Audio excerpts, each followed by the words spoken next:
So நாங்க குறிக்க போற குறியீடு இதைத்தான் டாக்னு சொல்றோம். இந்த குறியீடைத்தான் யூஸ் பண்ண போறோம். முறுக்கம்னு சொல்றது என்ன? விசை ஒன்ற திருப்பத்தை தான் சொல்றேன். சுழலும் அச்சு, சுழலும் பொருட்கள் அந்த திருப்பத்தை நாங்க என்னென்று சொல்றோம் சொன்னால் முறுக்கம்னு சொல்றோம். அப்போ முறுக்கம்னு சொல்லக்குள்ள முறுக்கத்துல டெஃபினிஷன் உங்களுக்கு கட்டாயம் தெரிஞ்சிருக்கும். என்ன அப்ப முறுக்கம் டெஃபினிஷன் என்ன? பிளேன் டெஃபினிஷன் என்ன? சோ திருப்பத்துல டெஃபினிஷன் தான் முறுக்கத்துல டெஃபினிஷன். அப்ப டெஃபினிஷன் என்ன எழுதிக்கொள்ளுங்க. டெஃபினிஷன் திருப்பத்துல டெஃபினிஷன் என்ன? திருப்பத்துல டெஃபினிஷன் என்ன? பிளேன் விசை ஒரு அச்சு பற்றி விசையினதும் விசை ஒன்ற திருப்பமானது அவ்விசையினதும் அவ்விசைக்கும் அவ்வச்சுக்கும் இடைப்பட்ட செங்குத்து தூரத்தினதும் பெருக்கமாகும் இல்லையா? அப்ப இங்க முறுக்கமும் அதான் விசையினதும் தரப்பட்ட அச்சு பற்றி அவ்விசைக்கு உள்ள செங்குத்து தூரத்தினதும் பெருக்கத்தை தான் நாங்க முறுக்கம்னு சொல்றோம். அதே சேம் கான்செப்ட் தான். திருப்பம்னு நாங்க படிச்சதை தான் டைனமிக்ஸ் நாங்க இயக்கத்தியல்ல நாங்க ஒரு அசைற பொருளை பத்தி கதைக்கக்குள்ள அதுக்கு விசை சார்பான திருப்பம் இருக்கலாம் கழிச்சோம். ஒரு சுழல்ற பொருளுக்கு இருக்கிற அந்த திருப்பத்தை முறுக்கம்னு சொல்றோம். வேற ஒரு வித்தியாசமும் இல்லை. சொல்லிக் கொள்ளுங்க பிள்ளைகள். சுழலும் பொருள் ஒன்றின் முறுக்கமானது சுழலும் பொருள் ஒன்றின் முறுக்கமானது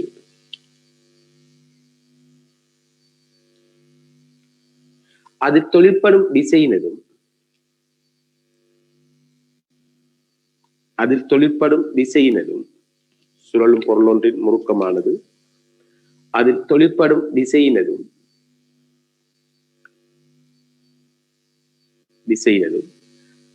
சுழலும் அச்சிலிருந்து அவ்விசைக்குள்ள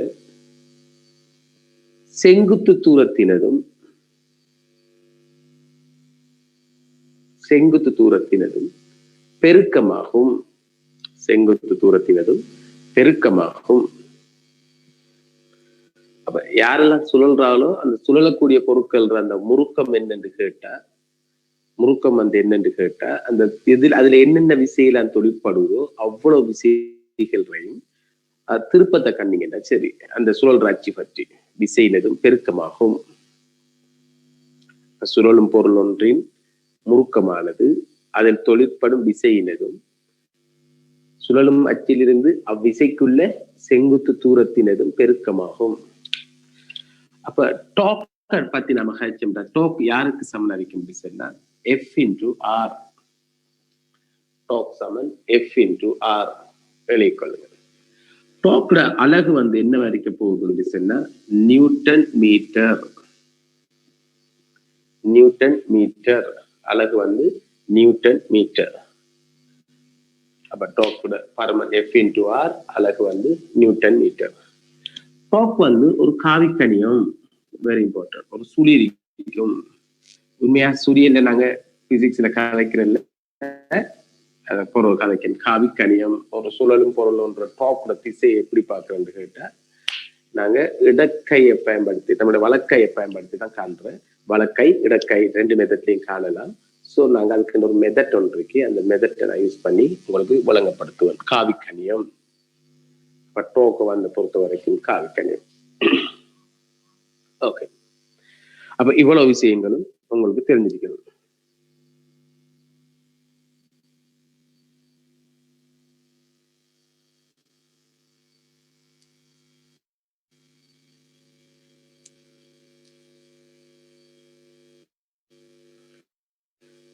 ஓகே,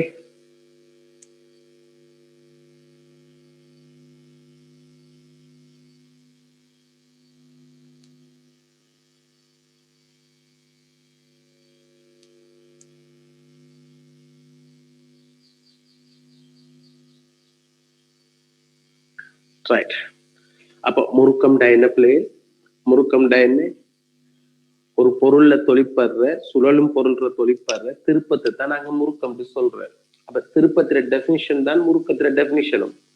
அதாவது சுழலும் அச்சிலிருந்து விசையினதும் விசைக்குள்ள செங்குத்து தூரத்தினதும் பெருக்கத்தை தான் நாங்க முறுக்கம் சொல்றோம்.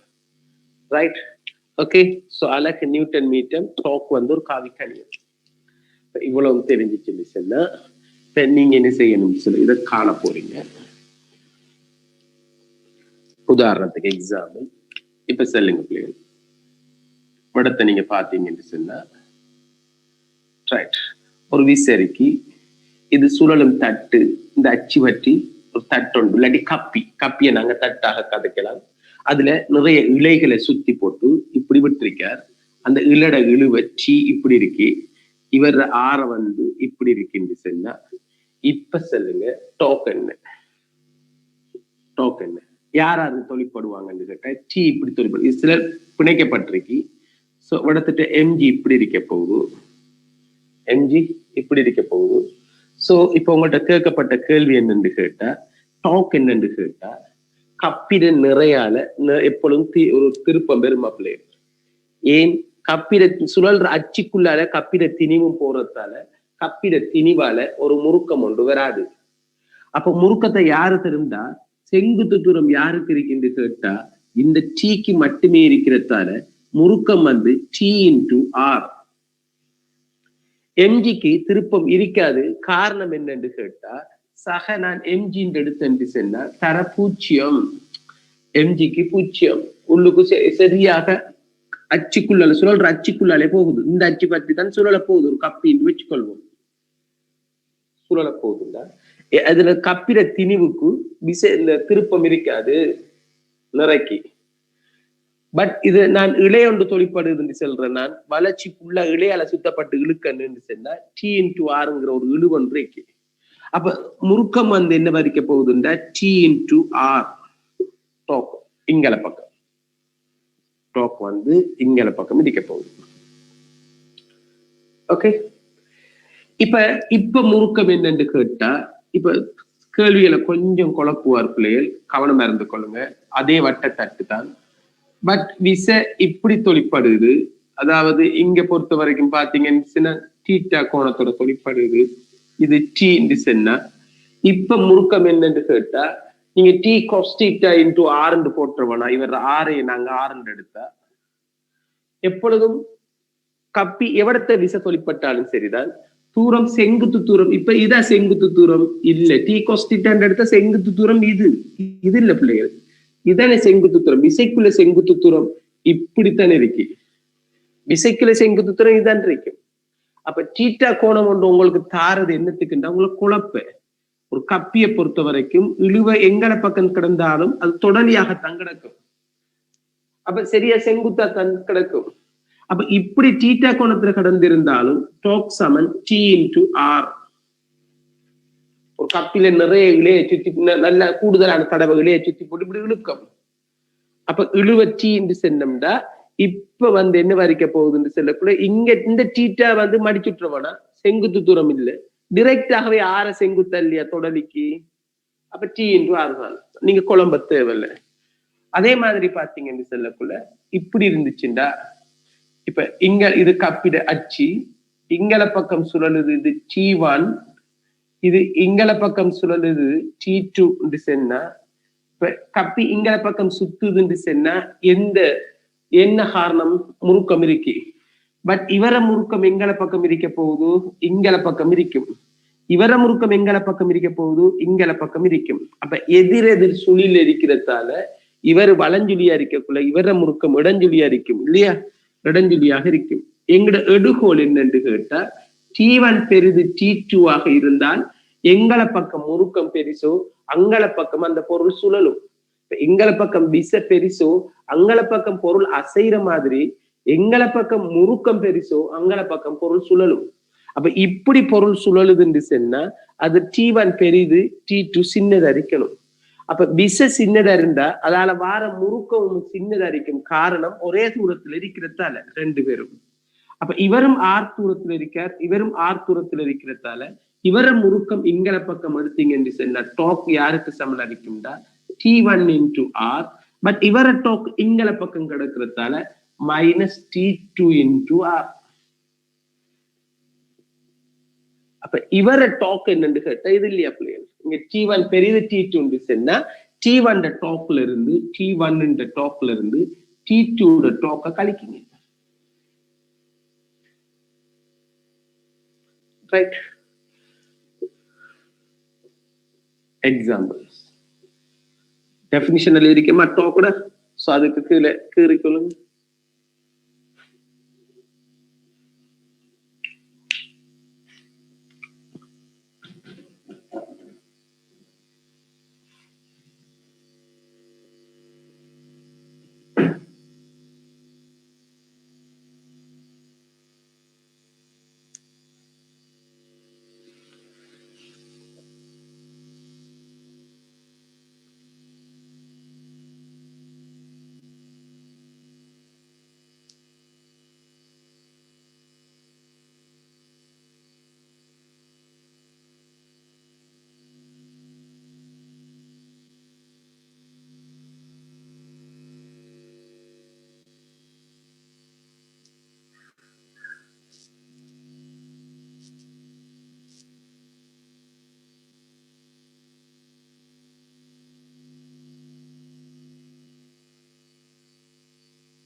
Chris?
Right.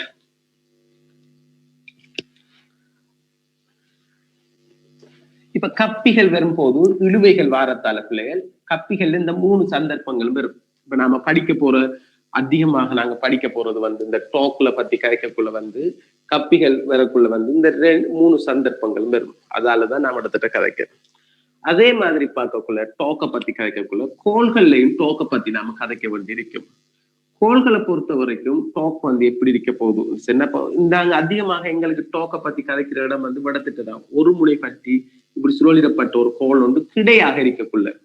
அப்ப ஒன்று கோள் கிடையாக உள்ள போது ஒன்று எடுத்தம் சொன்னா கோள் கிடையாக உள்ள போது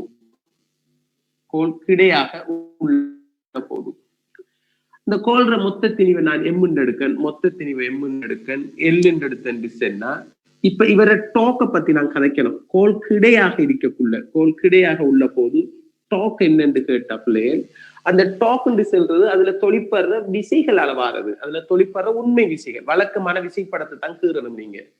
அப்ப நான் இந்த புள்ளி பற்றி சுழல்றதால இதுல டாக் வந்து ஒரு கிடையாக சுழல்ற ஒரு டாக்காக இருந்தால் கட்டாயம் அவடத்தை எம்ஜி ஒன்று இருக்கும். அந்த எம்ஜி வந்து என்ன வரைக்க போகுது என்று சொல்லக்குள்ள அது சரி மையத்துல தொழிற்பட போகுது. அப்ப அந்த கோல்ல தொழிற்படுற அந்த சிச்சுவேஷன்ல தொழிற்படுற விசைகளை கொடுத்தோம்டா, உண்மை விசைகளை கொடுத்தோம்னு சொன்னா இதுல நிறைய தவிர வேற விசைகள் ஒன்று இங்க இருக்காது. பட் அதை சுழலிடப்பட்டிருக்கு. சுழலிடத்துல எப்போதும் ஒரு விசைக்கு சொல்லி தந்திருக்கேன், அது குறிக்க தேவையில்லை. ஏனென்றா இந்த புள்ளி பற்றி நான் டாக் எடுக்க போறதால எப்பொழுதும் சுழல் புள்ளி பற்றி தான் டாக் எடுக்கணும். அப்ப அந்த புள்ளியிலே தொழிற்படுற சுழல் புள்ளியில இருக்கிற அந்த மறுதாக்க விசை கேன்சல் ஆயிரும் சொல்லி தந்திருக்கு. சோ இது கேன்சல் ஆயிரும். சோ எம்ஜியை தவிர வேற எந்த விசையும் இல்லாட்டி இப்ப ஏன் இப்ப நீங்க உங்களுக்கு விளங்கி இருக்கும் பிள்ளைகள், இப்படி ஒரு கோலை நாங்க நிப்பாட்டி வச்சிருக்கலாமா? இப்படி இந்த கோல் ஒன்றை நாம நிப்பாட்டின என்ன நடக்கும்? அது இப்படி கீழுக்கு விழத்தம்பாக்கும் இல்லையா? இப்படி வச்சுட்டு இப்படி ஒரு சுழல் புள்ளி ஒன்று ஒரு ஆணி ஒன்று அடிச்சு இப்படி வச்சு போட்டு சுழல மாதிரி வச்சுட்டீங்கன்னா அது இப்படி கீழுக்கு விழுகுது சென்னா இந்த விழ வைக்கிற ஆள் அப்படி சுத்துறாள் ஆரம்பு கேட்டா இந்த டாக் தான், இந்த எம்ஜிஆல வர டாக் தான் இது சுத்தும். அப்ப டாக்ல பெருமானம் என்ன என்று கேட்டா இப்ப எம்ஜி இன்டு சுழல்ற அச்சில இருந்து எவ்வளவு தூரத்துல கிடக்கும் சீரான கோளாக இருந்தால் கோல் கிடையாக உள்ள போது L/2. சோ L/2 இப்ப டாக் கோல் கிடையாக இருக்கக்குள்ள டாக் வந்து என்னன்னு கேட்டா mg into L/2. அதே கோல் வந்து என்ன செய்யும், இப்படி சுத்திட்டு வரக்குள்ள இடையில ஒரு நிலைக்குத்திர டீட்டா கோண தாக்குற மாதிரி கிடந்துச்சுண்டா அதே கோல் வந்து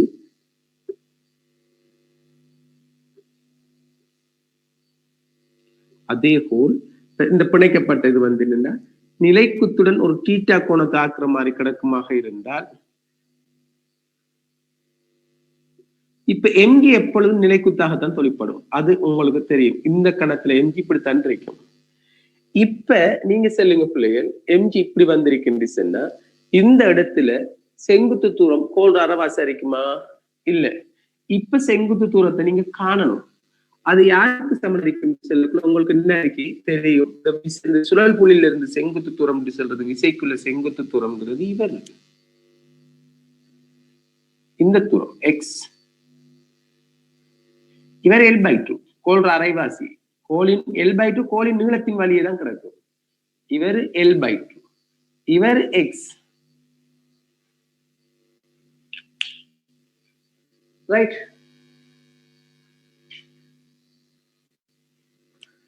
இவர் L/2 இவர் தீட்டா. அப்ப எக்ஸ் தான். இப்ப டாக் என்னன்னு கேட்டா திருப்பம் என்னன்னு கேட்டா விசேஷர சுழல்ற அச்சில இருந்து செங்குத்து தூரம் எக்ஸ். பட் எக்ஸ் தரல, இந்த டீட்டா தான் தந்திருக்கு. அப்ப இது டீட்டாண்டா இதுவும் டீட்டா, இது டீட்டாண்டா இதுவும் theta. So L/2 sin theta இல்லையா? சைன் தீட்டா தானே, எதிர்பக்கத்தின் கீழ் செம்பக்கம், எதிர்பக்கத்தின் கீழ் செம்பக்கம். சோ எக்ஸ் சமன் என்ன வரைக்க போகுது L/2 sin தீட்டா.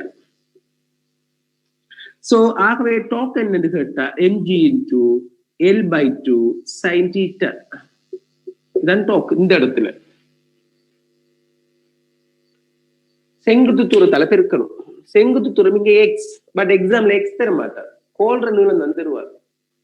அப்ப இங்க mg சரியாக கோல்ற சுழல் புள்ளியில இருந்து சரியாக L/2 தூரத்துல இருக்கு, கோணமும் தருவார். அப்ப இந்த இடத்துல mg into L/2 sin theta. சரியா பிள்ளை?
கோல் நிலைக்குத்துடன் ஒரு சாய்வில் வரும்போது, கோல் நிலைக்குத்துடன் ஒரு சாய்வில் வரும்போது, இப்ப நீங்க சொல்லுங்க பிள்ளைகள், கோல் நிலைக்குத்தாக வரும்போது டோக்க சொல்லுங்க. கோல் நிலைக்குத்தாக வரக்குள்ள டோக் என்ன? நம்மளோட துண்டு சிஸ்டம் தெரியும் உங்களுக்கு எல்லாருக்கும். அங்க துண்டு சிஸ்டம், அங்க அந்நேரம் துண்டு அனுப்பியிருப்பீங்க. வகுப்புல படிக்கக்குள்ள நாம எந்த டவுட் வந்தாலும் துண்டுல அனுப்புவீங்க இல்லையா? நம்மளோட துண்டு சிஸ்டம் ஒன்று இருக்கா இல்லையா? படிப்பிச்சுட்டு இருக்கக்குள்ளேயே உங்களோட டவுட் எல்லாம் துண்டுல வந்துட்டே இருக்கும். நான் ஒவ்வொன்றா வழங்கப்படுத்திட்டு இருப்பேன். சில டைம்ல ஏச்சுப்படுவீங்க. எங்கேயும் துண்டு சிஸ்டத்துக்கு ஏற்பாடு செஞ்சுதான் இருக்கு. உங்களுக்கு இங்கேயும் துண்டு சிஸ்டம் ஒன்று இருக்குதான். எது சட் பண்றது. அப்ப நீங்க உங்களோட சட்டிங் ஒன்று இருக்கு. அங்க சட்டை பாத்தீங்கன்னு சட் இருக்கும். நீங்க சட் பண்ணக்குள்ள யாருக்கு சட் பண்ணணும்னுச்சுன்னா எல்லா கோஹோஸ்ட்ங்கிற ஆளுக்கு தான் சட் பண்ணணும். நீங்க ஹோஸ்டுக்கு அங்க ஹோஸ்ட் ஒரு இருக்காரு, அவருக்கு சட் பண்ணினீங்கன்னா இப்ப உங்களோட பதில் அவர் தான் எனக்கு உங்களுக்கு பதில் சொல்லணும். ஸோ எனக்கு அஸ்வர் கோஹோஸ்ட் லத்தீஃப் அஸ்வர் கோஹோஸ்ட் இருக்கு பாருங்க. அஸ்வர் லத்தீஃப் கோஹோஸ்ட் அதை கிளிக் பண்ணி அதுல சட் பண்ணினீங்க. அதுக்கு சட் பண்ணுங்க. சட்டிங் ஆப்ஷன் இருக்கும் இல்லையா உங்களுக்கு? உங்களோட டவுட் எல்லாம் அதெல்லாம் கேளுங்க. உங்களோட விடையெல்லாம் அதுக்கு தான் அனுப்புங்க. போனுக்கு அனுப்புவேன், வாட்ஸ்அப்புக்கு அனுப்புவேன். எனக்கு டிரெக்டாகவே இப்ப சட்டிங் நேரடியா பார்க்க போன்ல இருந்தா நான் பார்க்க மாட்டேன். ஏன்னா போன் எங்க இருக்கு, நான் படிப்பிச்சுட்டுக்குள்ள போன் பார்த்துட்டு நீங்க மாட்டேன் சத்தம் கேட்டா மட்டும் ஒரு என்னன்னு பாக்குறேன். நீங்க என்ன பிரச்சனை இருந்தாலும் சட் பண்ணுங்க இமீடியட்லி. ஆன்சர் என்ன? கோல் நிலைக்குத்தாக வரும்போது ஆன்சர் என்ன? S, very good. 0 வந்துருக்கு ஆன்சர்.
எஸ், ஆன்சர் 0 வந்துட்டு.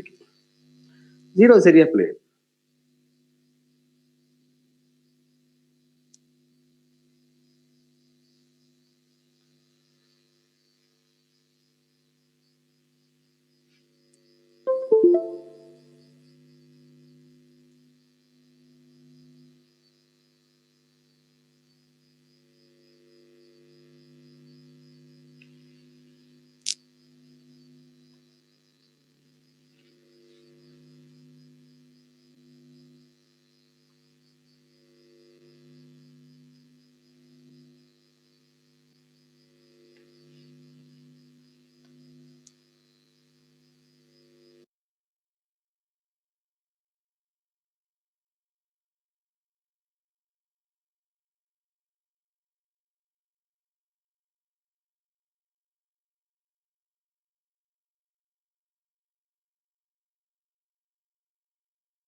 இப்ப பாத்தீங்கன்னு சொன்னா நிலைக்குத்தாக வரும்போது கோல் நிலைக்குத்தாக இருக்கக்குள்ள பிள்ளைகள் சுழல் புள்ளி விடத்திருக்கின்றார். விடத்திட்ட எம்ஜி வரும் சொன்னா இப்ப சரியாக அந்த புள்ளிக்குள்ளாலே நிலைக்குத்து இந்த சுழல் புள்ளிக்குள்ளாலே தாக்கக்கூடு செல்றதால விசட இங்க டாக் வந்து 0. இங்க டாக் வந்து பூஜ்ஜியமாக இருக்கும். அப்ப டாக் யாருக்கெல்லாம் இருக்கும் சொன்னா உருளும் பொருட்கள் எல்லாத்துக்கும் டாக் இருக்கும் பிள்ளைகள். சுழலும் பொருளுக்கெல்லாம் டாக் இருக்கும். இப்ப டாக் ஒன்று இருக்குதுன்னு சொன்னா விளையில் டாக் பூஜ்ஜியமா இருக்கலாம். விசை ஒன்று இருக்குமாக இருந்தால் ஒரு பொருள் எப்ப டாக் இருக்கோ அப்பதான் சுழலும் அல்லது உருளும். ஒரு பொருள் உருளுதுன்னு சொன்னா டாக் இருக்கணும். சுழலணும் சொன்னா அல்லது டாக் இருக்கணும். ரைட். இதுல நாங்க இது கேள்விகள் செய்ய போக்குள்ள பார்ப்போம். அப்ப டாக் ஒன்று இருக்கிங்கிறது விளங்கிட்டு ஒரு பொருளுக்கு விசை ஒன்று இருக்கிங்கிறது இருந்தா அடுத்த கட்டம் என்ன நடக்கும்னு பார்த்தோம். நாங்க நேர்கோட்டு இயக்கத்தோட ஒப்புட்டு படிப்போம் சுழற்சி இயக்கத்தை. ஒரு பொருளுக்கு விசை ஒன்று இருந்தால் விசை ஒன்று இருக்கி இந்த என்ன நடக்கும், அந்த பொருள் ஆர்முடுக்கும். சோ ஒரு பொருளுக்கு டாக் ஒன்று இருந்துச்சுன்னு சொன்னா அந்த டாக்கோட அடிப்படையில அந்த பொருள்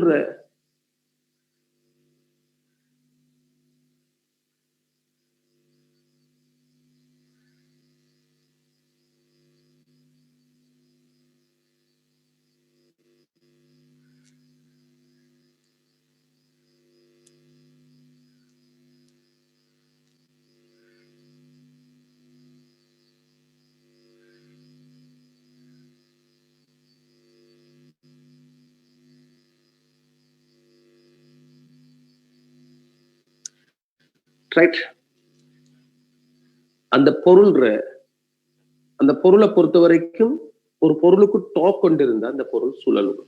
ஆர்முடுக்கும் சொன்னா இங்க கோண ஆர்முடுகள் அடையும். ஒரு பொருளுக்கு விசை இருந்தா அது ஆர்முடுகள் அடையும் சொன்னா அங்க நாங்க பார்த்த வாய்ப்பாடு வந்து எஃப் சமன், அதாவது எஃப் நெட் சமன் எம் என்ற வாய்ப்பாடு மாதிரி இங்க டாக் நெட் சமன். நான் டாக் நெட்ங்கிறது இப்ப கழிச்சேன் இல்லையா, அங்கல பக்கம் ஒரு டாக் இருந்தா இங்கல பக்கம் டாக் இருந்தா எதிரெது திசையில இருந்தா ஒரு எதிரெது சூழில இருந்தா கழிப்படும், ஒரே சூழில இருந்தா கூட்டுப்படும். சோ டாக் நெட் சமன் எம் வாரோடத்தை சுழற்சி இயக்கத்துல எப்பொழுதும் ஐ போடணும் பிள்ளைகள், ஏ வாரோடத்தை எப்பொழுதும் அல்பா போடணும். சோ சுழற்சி இயக்கத்துல எஃப் சமன் எம்ஏக்கு பதிலாக நாம யூஸ் பண்ண போற வாய்ப்பாடு இங்க டாக் நெட் சமன் ஐ அல்பா. விளையில் முறுக்கம் எப்பொழுதும் சடத்துவ திருப்பம் தர கோண ஆர்முடுகளாக இருக்கும். அல்பா கோண ஆர்முடுகள் பார்த்திருக்கேன், கோணவகம் மாறுகின்ற வீதம். ரைட். சோ எழுதிக்கொள்ளுங்க பிள்ளைகள். நேர்கோட்டு இயக்கத்தில் நேர்கோட்டு அது ஒப்புட்டு தான் நாங்க இங்க சுழற்சி இயக்கங்களை படிப்பிக்கிறேன் உங்களுக்கும். அப்பதான் அது சரியா விளங்கி எடுக்கலாம். நேர்கோட்டு இயக்கத்தில்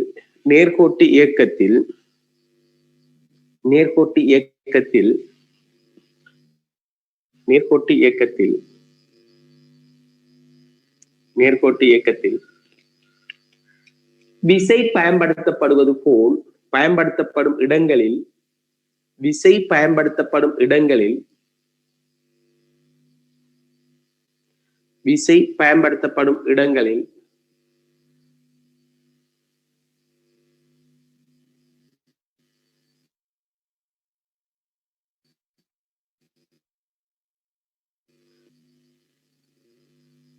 சுழற்சி இயக்கத்தில் டாக் பயன்படுத்தப்படும்.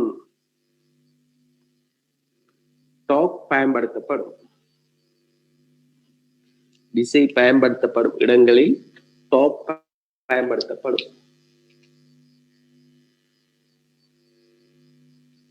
Okay, right. அப்ப அங்க விசைதான் இங்க டாக்காக கதைக்கப்படுது. ரைட், விசைதான் டாக்காக கதைக்கப்படுது. டாக் நெட் சமன் ஐ அல்பா. இத நிறுவனம் பிள்ளைகள், நீங்க இவரை நிறுவனம். அதான் இங்க உங்களுக்கு தேவைப்பட போற ஒரு விஷயமாக இருக்கும். இதுல நிறுவுற என்ன என்று கேட்டா இங்க நாங்க அடுத்த விஷயத்தை பத்தி கதைக்கணும். என்னன்னு சொன்னா கோண உந்தம் சம்பந்தமாக கதைக்கணும். சொன்னா சரி, உந்தத்துல வாய்ப்பாடு என்ன? நேர்கோட்டு இயக்கத்துல உந்தத்துல வாய்ப்பாடு என்ன பிள்ளைகள்? M into we. சுழற்சி இயக்கத்துல எம் வாரோட இங்க என்ன போடணும்? நாங்க ஐ போடணும். வி வாரோடத்தை இங்க ஒமேகா வி வேகம் சொன்னா இங்க கோண வேகம். திணிவுண்டா சடத்துவ திருப்பம். அப்ப ஒரு இது விதி வந்து இது எத்தனாவது விதி? நியூட்டன் எத்தனாம் விதி? 2ஆம் விதி. அப்ப சுழற்சி இயக்கத்துக்கும் நியூட்டன் 2ஆம் விதி ஒன்று இருக்கு. அப்ப சின்னதாக எழுதிக்கொள்ளுங்க பிள்ளைகள். சுழற்சி இயக்கத்திற்கான நியூட்டனின் 2ஆம் விதி உங்களோட டேர்ம் எக்ஸாம் பாஸ் பேப்பர்ல கேட்கல. டேர்ம் எக்ஸாம்ல நிறைய தடவை கேட்டிருப்பாங்க. என்ன இந்த வாய்ப்பாடை நிறுவ சொல்லி போட்டுதான் கேள்வியை கேட்பாங்க. அப்ப சுழற்சி இயக்கத்துக்கான நியூட்டனின் இரண்டாம் விதி. சுழற்சி இயக்கத்திற்கான நியூட்டனின் இரண்டாம் விதி. இதுல நேர்கோட்டு இயக்கத்திற்கான நியூட்டனின் இரண்டாம் விதியை சொல்லுங்க பிளேயர். நேர்கோட்டு இயக்கத்திற்கான இரண்டாம் விதி என நியூட்டனு பொருள் ஒன்றில் தொழிற்படும் விசையானது பொருளில் தொழிற்படும் பொருள் ஒன்றில்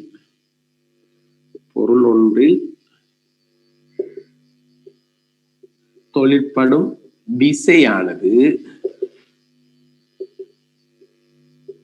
விசையானது அதன் கோண உந்த மாற்றத்திற்கு அதன் உந்த மாற்றத்திற்கு நேர் விகித உந்த மாற்ற வீதத்திற்கு இல்லையா உந்த மாற்ற வீதத்திற்கு நேர்விகித சமனாகும். இதான நியூட்டன் செகண்ட் லோ. நேர்கோட்டு இயக்கத்துல நாங்க பொருள் ஒன்றில் தொழிற்படும் விசையானது அதன் உந்த மாற்ற வீதத்திற்கு நேர்விகித சமன். இதுதானே.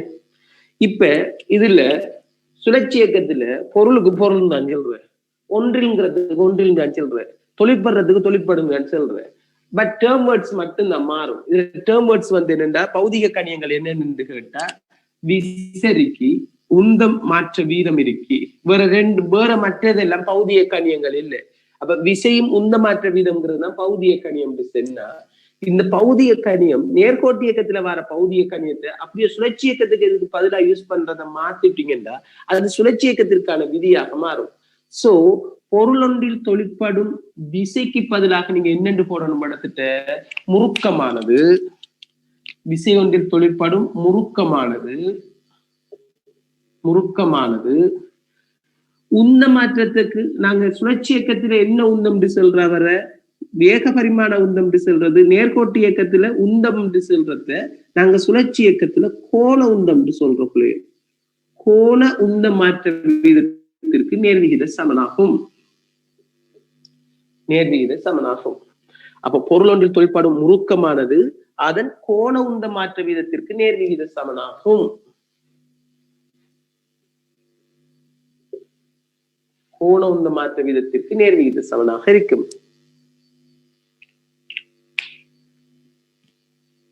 ரைட். ஓகே.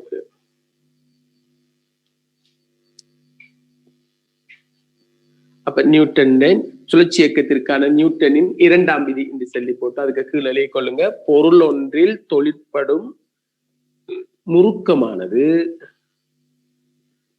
அதன் கோண உந்த மாற்றத்திற்கு நேர்விகித சமனாகும். இத கொஞ்சம் மாற்றணுமாகும். சுழலும் பொருள் இல்லையா, அங்க அசையும் பொருள் சுழலும் பொருள் ஒன்றில் தொழிற்படும் முறுக்கமானது அதன் கோண உந்த மாற்ற வீதத்திற்கு நேர்விகித சமனாகும்.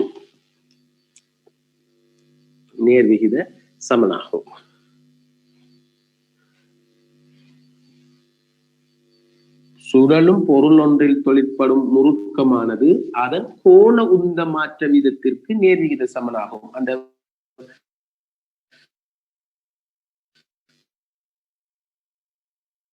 பௌதிக கணியங்கள் ரெண்டுக்கு மண்டல இது முறுக்கம். அடுத்த நீங்க அந்த ரெண்டு பேரும் நம்ம அறிவிக்க அவடத்திட்ட மத்தாக்கள் எல்லாம் மாறல. அடுத்த விஷயத்தை பாத்தீங்கன்னா இதை நிறுவனம். அப்ப உங்களுக்கு தெரியும் பிள்ளைகள் கோண உந்தம் நான் உங்களுக்கு படிப்பிக்கல, பட் உங்களுக்கு வாய்ப்பாடு தெரியும். கோண உந்தத்திர வாய்ப்பாடு என்ன, உந்தத்திர வாய்ப்பாடு என்ன, எம் இன்டு வி. சோ கோண உந்தத்திர வாய்ப்பாடு என்ன, எம் வாரோடத்தை நாம் என்ன போடுவோம், ஐ போடுவோம். வி வாரோடத்தை நாம் வி போடுவோம். சோ கோண உந்தத்தை நாங்க இனி ஐ ஒமேகான்னு சொல்ல போறோம். படிக்காட்டி கூட நம்ம இனி கெஸ் பண்ணி எடுக்கலாம், இதுதான் அது கோண உந்தம். அப்ப எப்பொழுதும் சடத்துவ திருப்பம் இன்று எது மாறுற ஒரு பொருள்ற சட திணிவு மாறுமா? இல்ல. பட் ஒரு பொருள் வேக விசை ஒன்று தொழிற்பட்டால் வேகம் மாறும். அதே மாதிரி ஒரு பொருள்ற ஒரு குறித்த ஒரு பொருள்ற சடத்துவ திருப்பம் மாறாது. நாங்க வேறொரு திணிவை சேர்க்கும் வரைக்கும் அல்லது திணிவு பரம்பல மாற்றும் வரைக்கும். அப்ப அது சுத்தி கொண்டு இருக்கக்குள்ள ஒமேகா தான் மாறுற. அப்ப நாங்க எப்பொழுதும் ஆரம்ப ஒமேகாவை ஒமேகா நோட்டு எடுக்கிற, இறுதி ஒமேகாவை ஒமேகா டூண்டு எடுக்கிற. சோ எழுதிக்கொள்ளுங்க, ஒமேகா எடுக்கிற எழுதிக்கொள்ளுங்க பிள்ளைங்க. சுழலும் பொருள் ஒன்று சுழலும் பொருள் ஒன்று, சுழலும் பொருள் ஒன்று,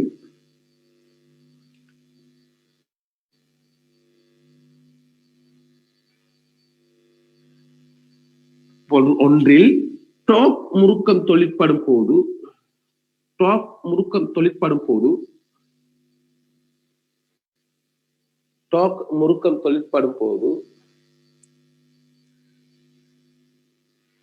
அதன் கோண வேகமானது, இங்க வேகம் கதை கேளாதே, அதன் கோண வேகமானது, கோண வேகமானது, கோண வேகமானது t0 நேரத்தில் அல்லது t நேரத்தில், t நேரத்தில் ஒமேகா 1 ஒமேகா நோட்டிலிருந்து ஆரம்ப, நம்ம யூண்டு சொல்றோம் இல்லையா ஆரம்ப வேகத்தை, அதே மாதிரி இங்க ஆரம்ப வேகத்தை ஒமேகா நோட் என்று சொல்றோம் இல்லையா. ஒமேகா நோட்டிலிருந்து ஒமேகா 1ற்கு, ஒமேகா 1ற்கு அதிகரிக்கின்றதை கருதுக, அதிகரிக்கின்றதை கருதுக.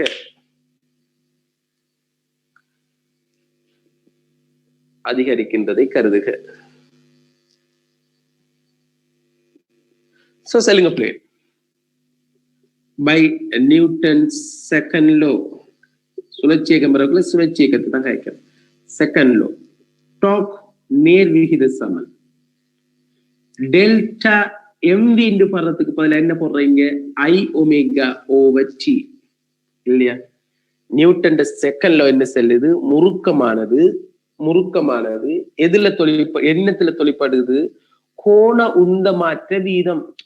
டெல்டா எம்பி ஓவர் டி நம்ம போட்டதை நான் எம்பிக்கு பதிலாக ஐ ஒமேகான்னு போடுறேன். சோ டெல்டா ஐ ஒமேகா வச்சிருந்தா ஐ ஒமேகாட மாற்றத்தின் நேரம். அப்ப இவரை நான் எழுத போறேன், டாக் சமன் கேண்டு போடுறேன், ஒரு மாறிலி ஒன்று போடுறேன், நேர்வித சமன மாறிலி போட்டா டெல்டா ஐ ஒமேகான்னு சொல்றது என்ன பிள்ளைகள், ஐ இன்டு ஒமேகா 1. இது இறுதி கோண உந்தம், சட திணிவை இறுதி வகத்தால பெருக்கினா இறுதி கோண உந்தம் இல்லையா. சய ஐ ஒமேகா நோட்க்கு டி எடுத்த நேரத்தை நாங்க டீன்னு சொல்றோம். அப்ப ஐ ஒமேகா 1 மைனஸ் ஐ ஒமேகா நோட்டிங்க டி. இங்க திணிவு எப்படி இருக்கோ அப்படித்தான் சடத்துவ திருப்பம் இருக்கும் டி. அப்ப நான் என்ன செய்யறேன், இதுல டாக் சமன் கே இன்டு ஐய வெளியால் எடுத்தா ஒமேகா 1 மைனஸ் ஒமேகா நோட்டிங்க டி. உந்த மாற்ற வீதம் கோண வேக மாற்ற வீதமா மாறிட்டு. கோண வேக மாற்றம் என்ன, இப்ப வேக மாற்ற வீதம் எதை தரும், ஆறு முடுகளை தரும் இல்லையா. வேக மாற்ற வீதம் ஆறு முடுகளை தார மாதிரி கோண வேக மாற்ற வீதம் எதை தரும், கோண ஆறு முடுகளை தரும். சோ கே இன்டு ஐ இவ்வளவுக்கும் பதிலாக கோண ஆறு முடுகளை நாங்க அல்பா என்று சொல்றதால அல்பா டாக் சமன். எப்பொழுதும் கே என்னென்று சொல்லணும், பரிசோதனை முடிவுகளின்படி கே சமனத்தின ஒன்று. பரிசோதனை முடிவுகளின்படி, பரிசோதனை முடிவுகளின்படி கே சமன் ஒன்று. ஆகவே டாக் சமன் ஐ அல்பா. எப்படி எஃப் சமன் எம் என்று நிறுவினீங்களோ அதே மாதிரி நிறுவனம். நீங்க கேட்பாங்க, நீங்க நிறைய கேள்விகள் பார்க்கறதுக்குள்ள உங்க டேர்ம் எக்ஸாம் கேள்விகள் எல்லாமே சி கேள்விகள் எல்லாம் செகண்ட் டேர்ம்ல தான் சுழற்சி இயக்கமாற ஆரம்ப காலங்கள்ல. இப்ப 2019 பிள்ளைகள், 2019 பேட்ச் பிள்ளைகள் இருக்காங்க, அதாவது 2017 ஏஎல் படிச்சாங்க. அவங்களுக்கு என்ன நடந்துன்னு கேட்டா, சுழற்சி இயக்கம் செகண்ட் டேர்ம் ஃபர்ஸ்ட் டேர்ம்ல இருந்துச்சு, சக்தி காப்பு தத்துவம் செகண்ட் டேர்ம்ல இருந்துச்சு. உங்களோட பேச்சுக்கு எப்படி மாற்றப்பட்டுச்சுன்னா மாறி ஃபர்ஸ்ட் டேர்ம்ல சக்தி காப்பு தத்துவம் வந்து செகண்ட் டேர்மாக சுழற்சி இயக்கம். இப்ப நீங்க படிச்சுட்டு இருக்கிறது second term, first term complete பண்ணிட்டீங்க. செகண்ட் டேர்ம்ல என்னென்ன வரும் கேட்டா சுழற்சி இயக்கம், வட்ட இயக்கம், ஹைட்ரோ, சவுண்ட்ற ஒரு பின்பகுதி, முன்பகுதி, பின்பகுதி தேர்ட் டேர்முக்கு போகும் ஒரு குறிப்பிட்ட அளவு தான். ஏன்னா 3ஆம் மாசம் 15ஆம் தேதி கிடையில இவ்வளவு நாங்க முடிக்கிறேன். எங்களோட டார்கெட் சீரா போய்கொண்டிருக்கு, நாங்க சரியா போயிட்டு இருக்கோம். சும்மா கிளாஸ் சொல்லி போட்டு 2 கிளாஸ் 3 கிளாஸ் சுழற்சி இயக்கம் 3 கிளாஸ் 5 கிளாஸ் 6 கிளாஸ் எல்லாம் முடிக்கலையே. நாம நிறைய கேள்வி தந்திருக்கேன். அவ்வளவு கேள்வி, அவ்வளவு பாஸ் பேப்பர்ல அவசரப்பட மாட்டேன். சிலபஸ் ஆனா நான் தான் ஃபர்ஸ்ட்டுக்கு முடிப்பேன். இந்த ஏரியாவிலேயே நான் முடிக்கிறேன். அது எல்லாருக்கும் தெரிஞ்ச விஷயம். ஓகே, சோ நீங்க சிலபஸை பத்தி கவலைப்பட வேணாம். இங்க சரியா நீங்க விளங்கி எடுங்க. ஒரு விஷயம் படிச்சிட்டோம் ஆனா ஒன்றும் தெரியாண்டா உங்களோட படிச்ச அந்த டைமும் வேஸ்ட், உங்களோட மணி வேஸ்ட். அப்ப அதால படிச்சா இப்ப படிச்சுட்டீங்க, சுயேட்சையை முடிச்சிட்டீங்க, சில ஆக்கள் சொல்றாங்க நாங்க முடிச்சிட்டோம்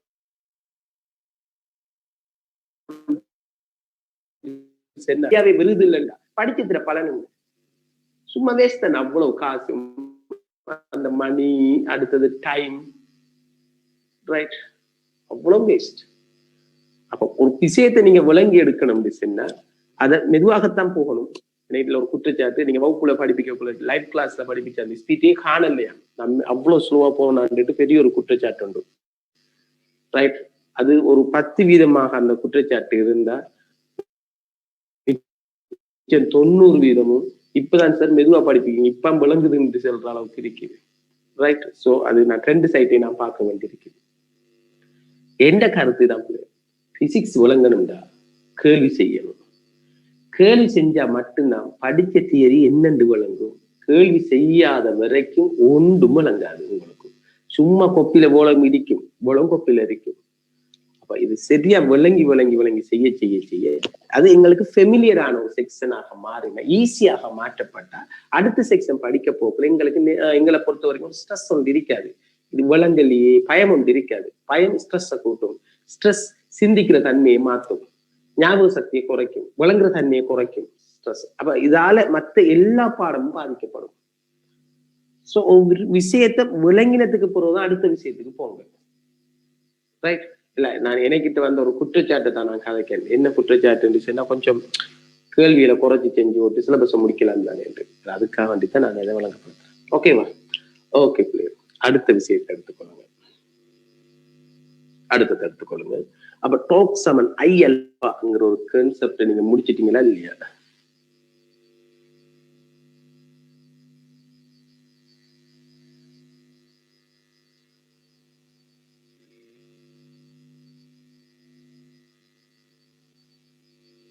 ஓகே,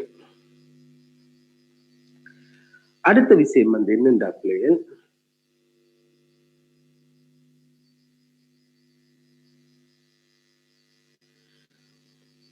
எழுதிட்டீங்களா எல்லாரும்? டாக் சமன் ஐ அல்பா. அப்ப ஒரு இந்த டாக் என்று சொல்றது உண்மையிலேயே எது என்று கேட்டா பிள்ளைகள், டாக் யாருக்கு ஐ அல்பா என்று சொன்னா,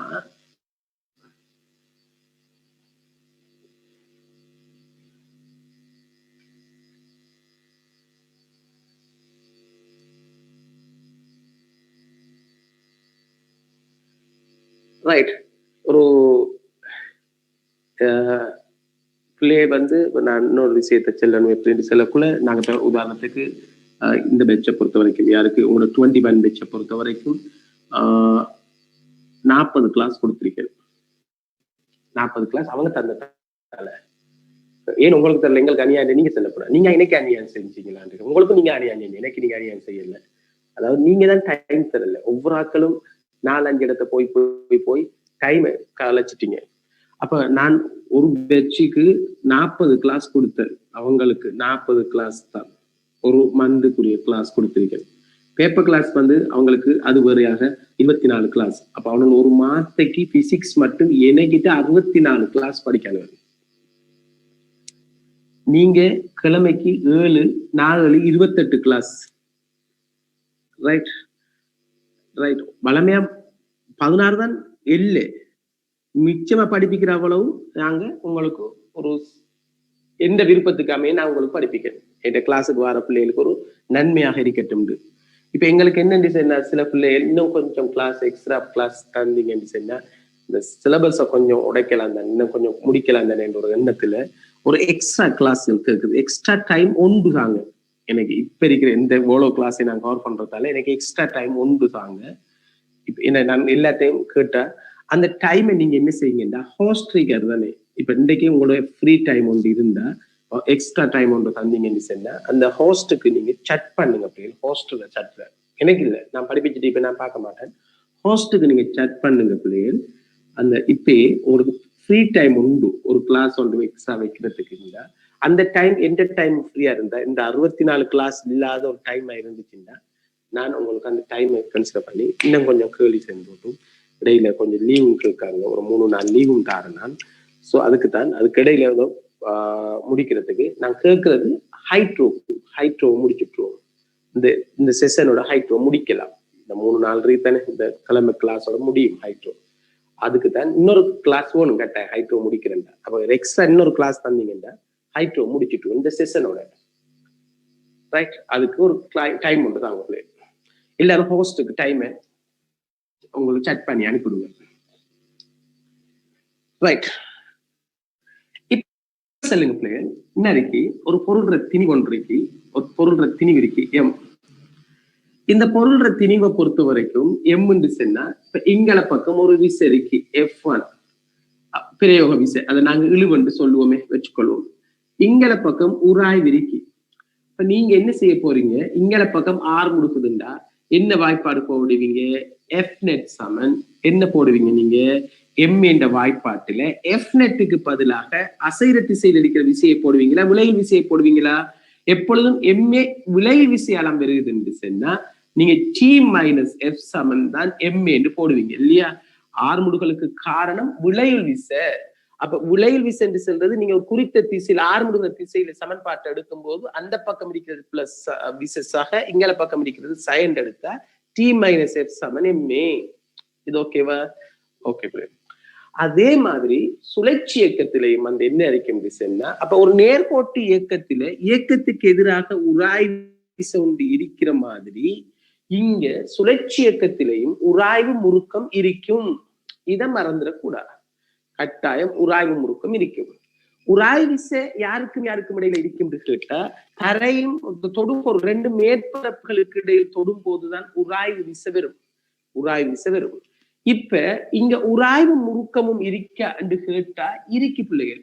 எங்க இருக்கும் விசைன்னா, எப்பொழுதும் எங்க உராய்வு விசை முறுக்கம் இருக்கும், ஒரு பொருள் சுழலுதுன்னு சொன்னா எது பற்றி சுழலும், ஒரு அச்சு பற்றி தான் சுழலும். ஒரு பொருள் அசையுதுன்னு சொன்னா பொதுவாக ஒரு மேற்பரப்புல தான் அசையுதுன்னு சொன்னா மேற்பரப்பின் வழியே என்ன செய்யும், ஒரு உராய்வு விசை இருக்கிற மாதிரி ஒரு பொருள் சுழலனுமாக இருந்தால் ஒரு அச்சு பற்றி தான் சுழலும்.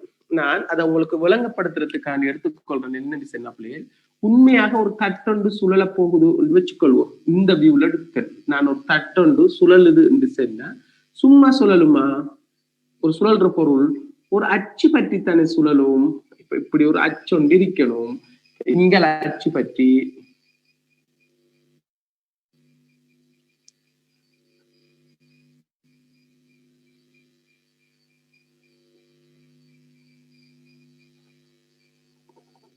right.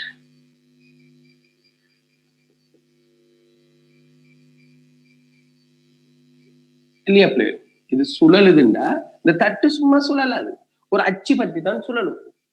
இந்த அச்சு இது அச்சு அசையுமா? அச்சு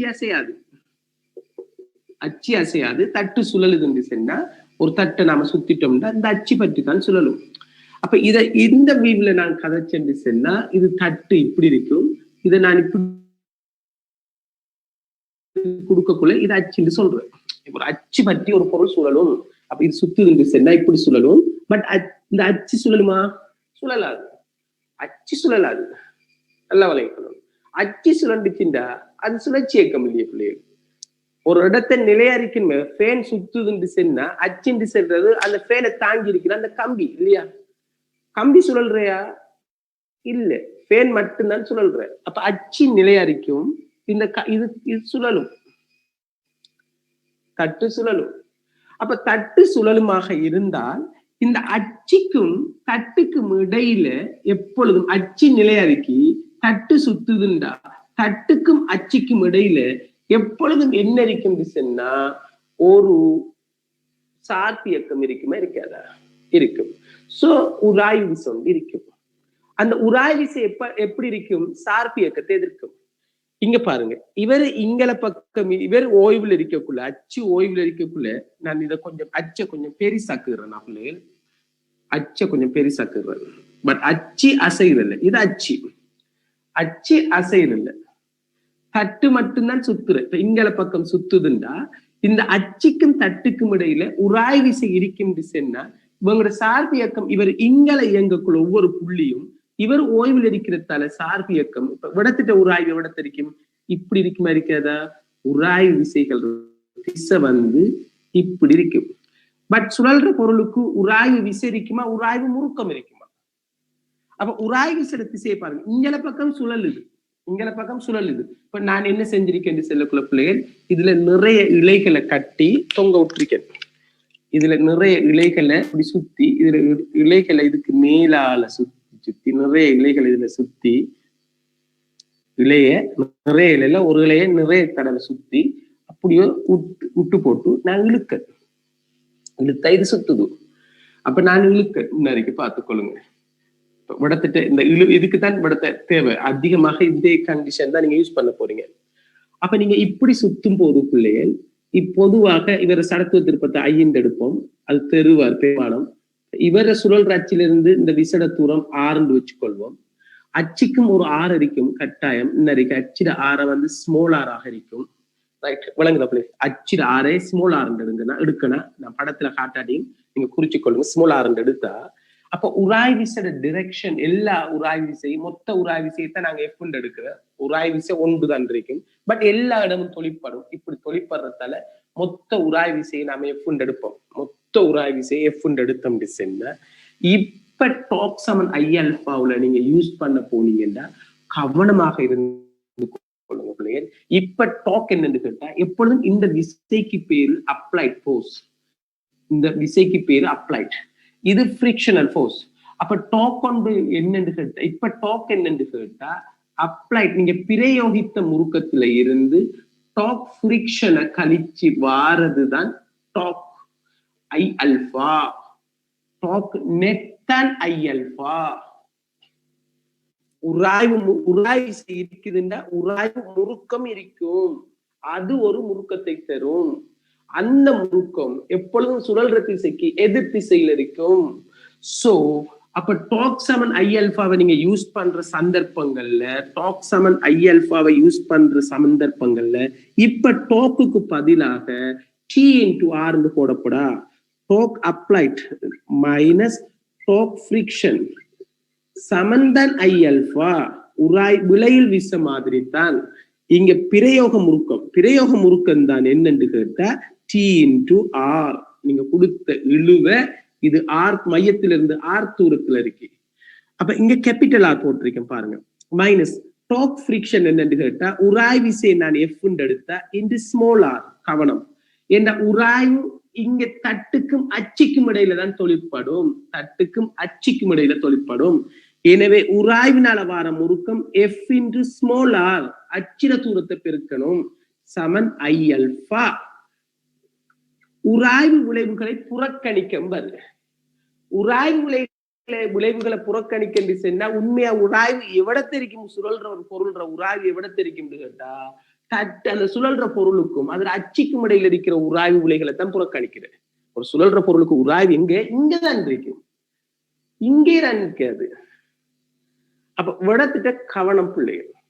அப்ப இந்த வாய்ப்பாடு நான் இப்ப என்னன்னு கேட்கணும், அப்ளைட் முறுக்கத்துல இருந்து உராய்வு முறுக்கத்தை கழிச்சு வாரதுதான் விளையில் முறுக்கம். அவரைத்தான் நான் டாப் நெட் என்று சொன்னேன். இப்ப இது இல்லைன்னு சொன்னா, இது இல்லைண்டா உராய்வு இல்லைன்னு சொன்னா டி இன்டு ஆர் சமன் ஐ அல்பா.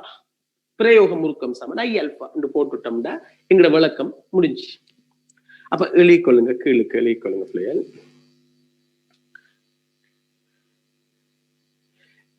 இங்கு டாக் சமன் இப்படி எழுதிக்கொள்ளுங்க. டாக் சமன் ஐ அல்பாவில்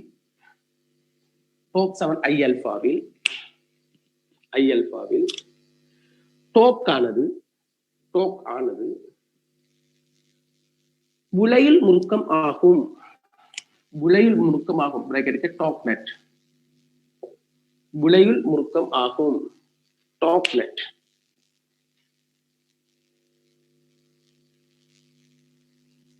விளையில் முறுக்கம் ஆகும். டாக் சமன் ஐ அல்பாவில் விளையில் முறுக்கம் டாக் நெட் ஆகும். Okay, right. திரும்ப எழுதிக்கொள்ளுங்க பிள்ளைகள். கீழுக்கு அடுத்த பாயிண்ட் எழுதிக்கொள்ளுங்க.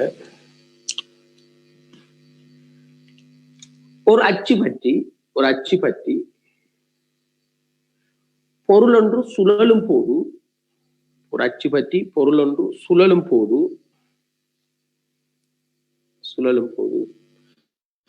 அச்சுக்கும் அப்பொருளுக்கும்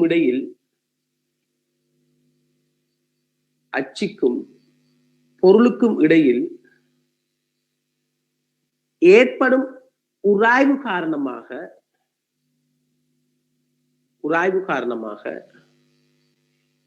ரெண்டு மேற்பரப்புகளுக்கு இடையில என்ன நடக்கும் பிள்ளைகள்? உராய்வு, சார்பு இயக்கம் இருக்கக்குள்ள உராய்வு இருக்குமே இருக்காதா? இந்த உராய்வு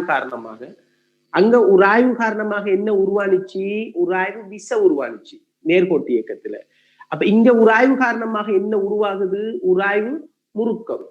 அப்ப காரணமாக உராய்வு முறுக்கம் ஒன்று தொழிற்படும். உராய்வு காரணமாக உராய்வு முறுக்கம் ஒன்று தொழிற்படும். உராய்வு முறுக்கம் எப்பொழுதும் என்ன செய்யும்? சார்பு இயக்கத்தை எதிர்க்கும். அப்போ அச்சுக்கும் தட்டுக்கும் இடையில எப்பொழுதும் உராய்வு இருக்கி பிள்ளைகள். உராய்வு எப்பொழுதும் இருக்கி. புறக்கணிங்க என்று சொன்னா இல்லைன்னு நினைக்கிறேன். ரைட்? உராய்வை பத்தி கேட்கீங்களே தெரியுங்களே என்று சொன்னா நீங்க புறக்கணிக்கலாம். அதே மாதிரி தெருவாரு எந்த ஒரு கேள்வியும் உண்மையான விஷயங்களை சொல்லி இது இருக்கி இது இல்லைன்னு சொல்லிதான் கேள்வி கேட்பார். ஓகே, சரி. அப்ப நாங்க என்ன செல்ல போறோம்? செல்லக்குள்ள நான் இந்த உராய்வு இந்த உதாரணத்துக்கு இப்படி ஒரு சுழல்ற ஒரு தட்டு எடுத்திருக்கேன் பிள்ளைகள். சோ இதுல இந்த பரிமாணம் இதான் இங்கல ஒரு சைட் வியூ உண்டு சொன்னா, இன்னொரு எங்களுக்கு நேரிய சைட் வியூ, நாங்க எங்களை கொப்பில தர போற வியூ இதான், எங்களுக்கு எக்ஸாம் பேப்பர்ல தர போற வியூ இதுதான். பட் ரியல் சிச்சுவேஷன் இது. இந்த வியூவை தான் நாங்க கொப்பில இப்படி தர போறோம். அப்ப அச்சு இப்படி இருக்கும். அச்சு சின்னதா இருக்கின்ற சொன்னா உராய்வு முறுக்கத்தை புறக்கணிக்கலாம். அச்சிட ஆரையை பத்தி கதைக்கவே இல்லைன்னா உராய்வு இல்லைன்ற அர்த்தம். ஏனென்றா உராய்வு முறுக்கம் ஆரையாலையும் பெருக்கணும் இல்லையா? அந்த அச்சில இருந்து உராய்வு விசை தொழிற்படுற இடத்துலயும் பெருக்கணும். அப்ப அச்சிட ஆற தரல் என்று சொன்னா நீங்க விளங்கிக் கொள்ளுங்க பிள்ளைகள். உராய்வு முறுக்கத்தை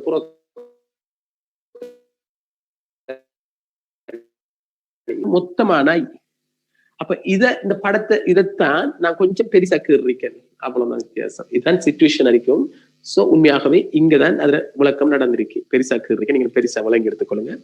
அப்ப அச்சில இருந்து தொடரி தூரம் தான் கேபிட்டல் ஆர்.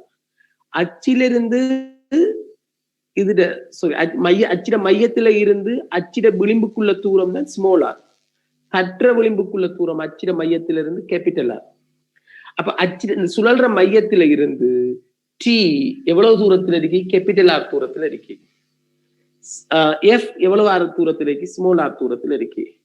அப்ப இவரு இங்கால சுழலும் போது உராய்வு எதிர் திசையில முறுக்கத்தை தாரத்தாலதான் இந்த டாப் நெட் வார இடத்துல அப்ளைட் முறுக்கம் சொல்றது பொதுவாக நாங்க கொடுக்கறத சொல்ற பிள்ளைகள். நாங்க கொடுக்குற முறுக்கத்தை தான் பிரயோக முறுக்கம். டாப் ஃபிரிக்ஷனால வார முறுக்கத்தை நீங்க கழிக்கணும். கழிச்சா வாரது ஐ அல்பா வரைக்கும். ஐங்கிறது அந்த சுழல்ற பொருள்ற சடத்துவ திருப்பம். மொத்த சடத்துவ திருப்பத்தை காண்றல. அச்சில சடத்துவ திருப்பம் இல்லை. இங்க யார பொருள் சுழலுதோ அந்த சுழல்ற பொருள்ற சடத்துவ திருப்பம். சடத்துவ திருப்பம் சுழல்ற பொருளுக்கு தான் இருக்கும். அப்ப இங்க தற்ற சடத்துவ திருப்பத்தை எடுக்கிறியா அச்சிர சடத்துவ திருப்பத்தை எடுக்கிறியான்னு கேட்டா, அச்சு சுழலண்டா அச்சிர சடத்துவ திருப்பம் கணித்தல்ல வராது. அச்சுக்கு சடத்துவ திருப்பம் அச்சு சுழலல்ல இருந்தா எப்படி பிள்ளைலாம் அச்சுக்கு இங்க சடத்துவ திருப்பம் எடுக்கிற? சுழல்ற பொருளுக்கு தான் சடத்துவ திருப்பம். அப்ப அச்சு அசையாதுன்னு சொன்னா அதுக்கு சடத்துவ திருப்பம் இல்லை. அப்ப இங்க தற்ற சடத்துவ திருப்பம். தற்ற சடத்துவ திருப்பத்தை அவர் சொல்லுவாரு. இந்த வாய்ப்பாடை போட்டு காணுங்க, வாய்ப்பாடு கட்டாயம் தெருவாரு, இல்லாட்டி பெருமானத்தை தெருவாரு. இதுல சடத்துவ திருப்பம் இன்ன பெருமானம் தெருவாரு. நான் உங்களுக்கு ஏற்கனவே சொல்லிட்டேன். எந்த ஒன்று சடத்துவ திருப்பத்திர வாய்ப்பாடும் தெருவார். புள்ளித்திணிவுடையும் வளையத்திர மையத்துக்கூடாக செல்லுகின்ற தளத்துக்கு செங்குத்தான ஆட்சி பற்றிய சடத்துவ திருப்பம் எம்மாத வர்க்கத்தையும் தரமாட்டார். மற்ற எல்லாத்தையும் நீங்க கண்டுபிடிக்கணும். சாரி, அவர் மற்றதெல்லாம் அவர் தருவார். இது ரெண்டை நீங்க கண்டுபிடிக்கணும். புள்ளித்திணிவுக்கு தரமாட்டார். வளையத்திர மையத்துக்கூடாக அச்சுக்கு தளத்துக்கு செங்குத்தா செல்லுகின்ற அச்சு பற்றிய சடத்துவ திருப்பத்தையும் தரமாட்டார். ஏன்னா எம்ஆர் வர்க்கம் தெரியும் ரெண்டும். மற்றதெல்லாம் தந்து போட்டுதான் சடத்துவ திருப்பத்தை ஒன்று தெருவார் அல்லது பெருமானத்தை தருவார், இல்லாட்டி வாய்ப்பாட்டை தருவார். அதுல நீங்க பிரதியிடணும். சரிதானே? அப்ப அது உங்களுக்கு சடத்துவ திருப்பத்தை காண்றதுல எந்த பிரச்சனையும் வராது. அல்பா, அதுல கோண ஆறுமுடுகள், கேள்வி, இதை தொடர்பை பயன்படுத்தித்தான் நாங்க கேள்வி செய்ய போறோம். ஓகேவா? அப்ப கவனமாக இருந்து கொள்ளுங்க பிள்ளைகள்.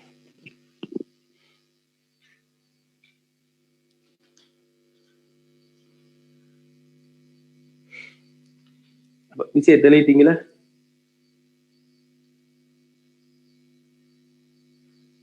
எல்லாரும் கட்டாயம் டைம் அனுப்புங்க பிள்ளைகள்.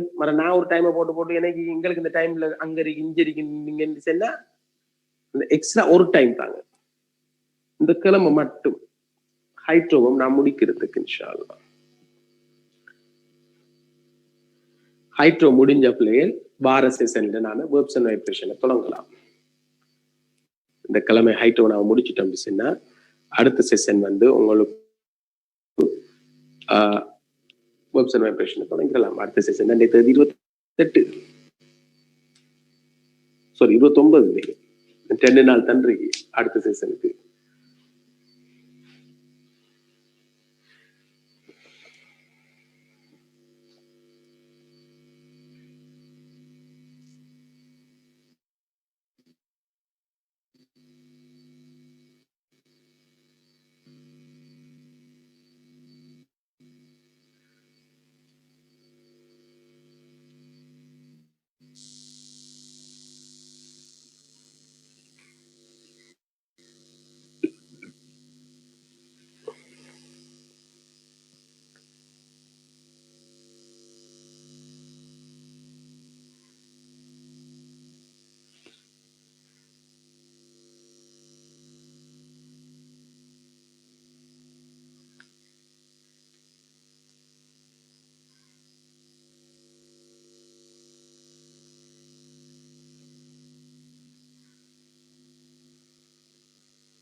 கேட்கிற டைம் 12:30 டைம் ஒன்று நான் கேட்கறேன்.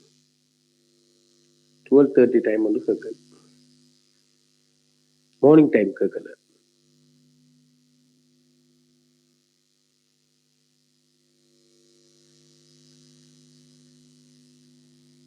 பழமையா எங்களுக்கு 12:30 எப்ப இருக்குன்னு டியூஸ்டே, தேர்ஸ்டே, சாட்டர்டே 12:30க்கு நம்மளோட வளமையான கிளாஸ் இருக்கு. எக்ஸ்ட்ரா ஒரு டைம் வந்து பாங்க. அதுல எனக்கு என்னைக்கு மண்டே, வென்ஸ்டே, ஃப்ரைடே எனக்கு இருக்கு. உங்களுக்கு அப்ப இடையில சண்டே மட்டும் ஃப்ரீயா இருக்கு.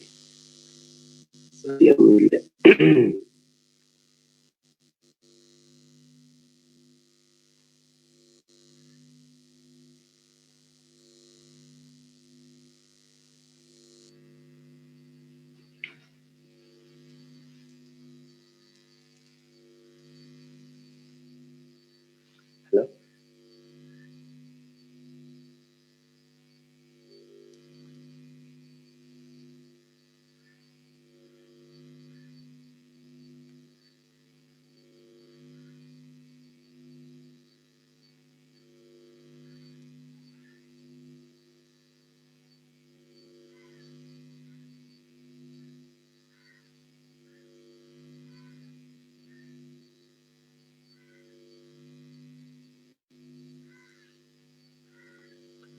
ஓகே.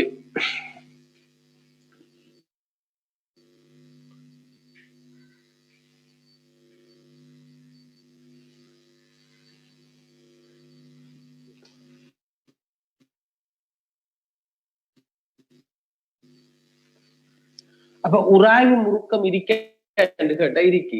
எவ்வளோ தெரிக்கும் கேட்டா அச்சுக்கு தட்டுக்கு இடையில கிடக்கும். இப்ப நீங்க கேள்விப்பட்டு கேட்டு படிங்க. இப்ப உங்களுக்கு ஒரு ஆளுக்கு படிச்சு கொடுங்க. நீங்க கண்ணாடிக்கு முன்னுக்கு ரெண்டு ஒதுக்கிற ஒரு ஆள் கண்ணாடிக்கு முன்னுக்கு போக ஒரு ஆள் இருப்பாரு. அவருக்கு முன்னுக்கு படிச்சு கொடுங்க. எப்பொழுதும் ஒரு விஷயத்தை நாம இன்னொரு ஆளுக்கு படிச்சு கொடுக்கக்குள்ளதான் எங்களுக்கு வழங்குற தன்மை கூறுவது. இப்ப நம்மள நம்பி யாரு வருவான்னு கேட்டா நமக்கு நாம உதவி என்று சொன்னா கண்ணாடிக்கு முன்னுக்கு நின்று படிப்பீங்க பிள்ளைகள். நீங்க ஒரு விஷயத்தை இப்ப நான் சொல்லி தந்த விஷயத்தை நினைச்சு நீங்க படிப்பீங்க. இது இப்படித்தான்ட்டு ஒரு இருந்த இடத்துல ஒரு ஒயிட் போர்ட்ல கொப்பியை பார்த்து படிச்சுட்டு இருக்கிறது இல்லாட்டி எழுதி படிங்க. எழுதி படிக்கிறதும் மைண்ட்ல பதிகிற நல்லா. ஓகேவா? இப்ப இதுல கவனமா இருந்து கொள்ளுங்க.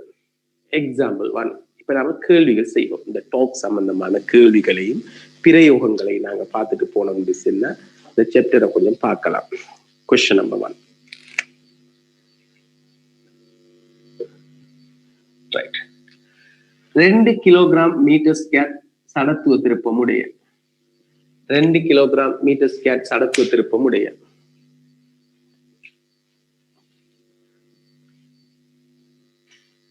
சுழலும் வட்டத்தட்டு 2 கிலோகிராம் மீட்டர் ஸ்கொயர் சடத்துவ திருப்பத்தில் அழகு பார்த்தோமா இல்லையா? MR square. So 2 kilogram metre square சடத்துவ திருப்பமுடைய சுழலும் வட்டத்தட்டு ஒன்றுக்கு சுழலும் வட்டத்தட்டு ஒன்றுக்கு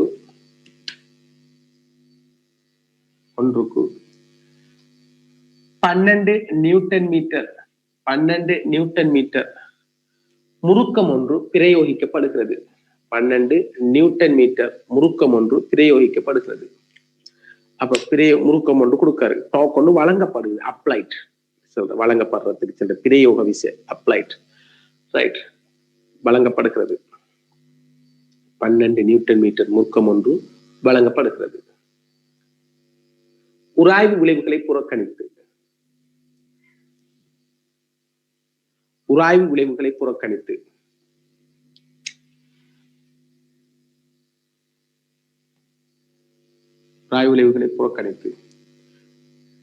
டேஷ் போட்டோம். முதலாவது கேள்வி, அதன் கோண ஆர்முடுகள் யாது?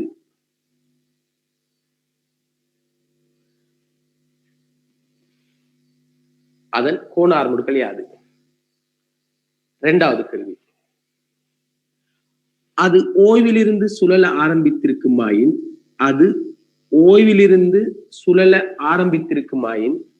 இரண்டாவது கேள்வி, அது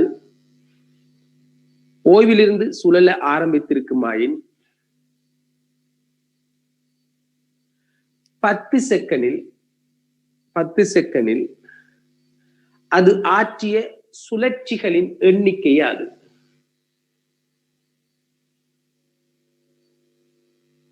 10 செகண்டில் அது ஆற்றிய சுழற்சிகளின் எண்ணிக்கை யாது? பிராக்கெட்டுக்கு பை சமன் 3 எண்கள்.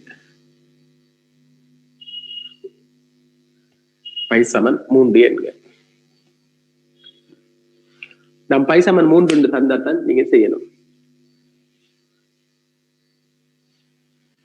அப்ப முறுக்கம் தந்திருக்காரு, சடத்துவ திருப்பம் தந்திருக்காரு, அல்பா கேட்காரு சொன்னா, இப்ப விசைய தந்து போட்டு திணிவையும் தந்து போட்டு ஆர்முடுகள் என்னன்னு கேட்டா இந்த வாய்ப்பாடு.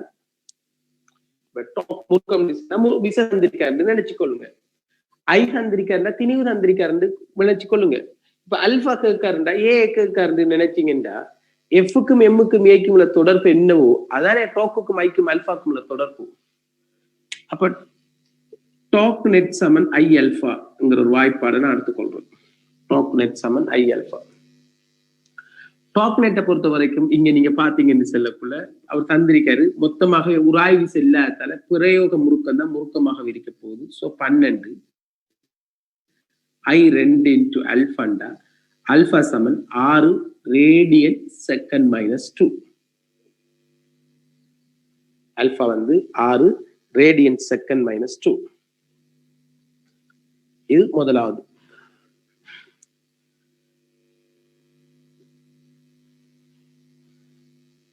ரெண்டாவது பொறுத்த வரைக்கும் பாத்தீங்கன்னு சொன்னா அதுல சுழற்சிகள் எண்ணிக்கை கேட்காரு. நான் உங்களுக்கு சொல்லி தந்துட்டேன். சுழற்சி இயக்கத்துல சுழற்சிகள் எண்ணிக்கை கேட்டா தீட்டா சமன் 2π என்ற ஒரு வாய்ப்பாட்டுல இருந்துதான் நாம சுழற்சிகள் எண்ணிக்கைக்கும் இங்க சுழற்சிகள் எண்ணிக்கை இங்க மட்டும்தான் நாங்க படிச்சிருப்போம். அதாவது சுழன்ற கோணம் தெரிந்தால் மாத்திரம்தான் சுழற்சிகள் எண்ணிக்கையை காணலாம். சுழற்சிகள் எண்ணிக்கை சுழன்ற கோணத்திலிருந்து காண்றேன் சொல்லி ஏற்கனவே நாங்க படிச்சிருக்கோம். அப்ப தீட்டா எவ்வளவு கோணம் சுழன்றிருக்கு என்று கேட்டா இப்ப ஆரம்ப கோணம் தெரியும், என்ன ஆர்முடுகள் தெரியும், ரைட், என்ன ஆர்முடுகள் தெரியும். சோ இப்ப நம்மளை பொறுத்த வரைக்கும் பார்த்தோம் என்ன பிரச்சனை வரப்போகுது, தீட்டாவை காண்றதுக்குரிய வாய்ப்பாடு ஏக்க சமன்பாடை போட்டா சரிதான பிள்ளைகள். எவ்வளவு தூரம் போயிருக்கும், ஆர்முடுகள் தெரியும், ஆரம்ப வேகம் தெரியும், நேரம் தெரியும், எவ்வளவு தூரம் போயிருக்குங்கிறது தான் இந்த அர்த்தம் தீட்டா. அப்ப omega naught t plus half alpha t ஸ்கேட்டை யூஸ் பண்ணினோம்னா தீட்டாவை காணலாம். ஓய்வுல இருந்து ஒமேகா நோட் டி 0 ஆயிரும். சோ ஹாஃப் ஆல்பா கண்டிருக்கீங்க 6, டி ஸ்கேட் 10 வர்க்கம் 100, சோ 300 ரேடியன் இல்லையா, 300 ரேடியன் கோணம் சுழன்றிருக்கும். பட் எங்கிட்ட கேட்டது என்ன கோணம் சுழன்றிருக்கு கேட்கல, எத்தனை தடவை சுத்திரிக்கும் கேட்ட. ஆகவே என் சமன் சுழன்ற தடவைகள் தீட்டாவிங்கள் 2π பிரகாரம் தீட்டாக்கு பதிலாக 300, 2π பைக்கு பதிலாக 3 சுருக்கினீங்க என்று சொன்னா 75 தடவைகள் சுத்திரிக்க இல்லையா.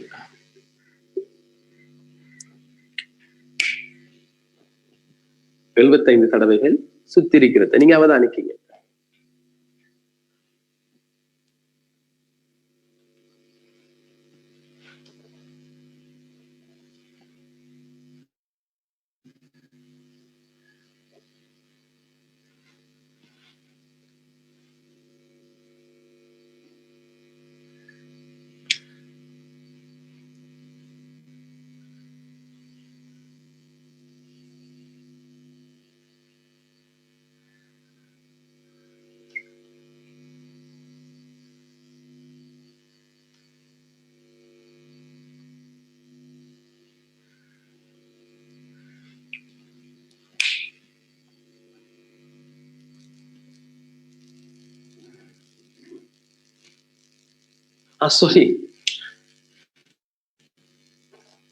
சாரி பிளேயர் 50 தடவைகள் இல்லையா. 300, 100, 100 2 பிரிச்ச 50, 150 எடுத்துட்டு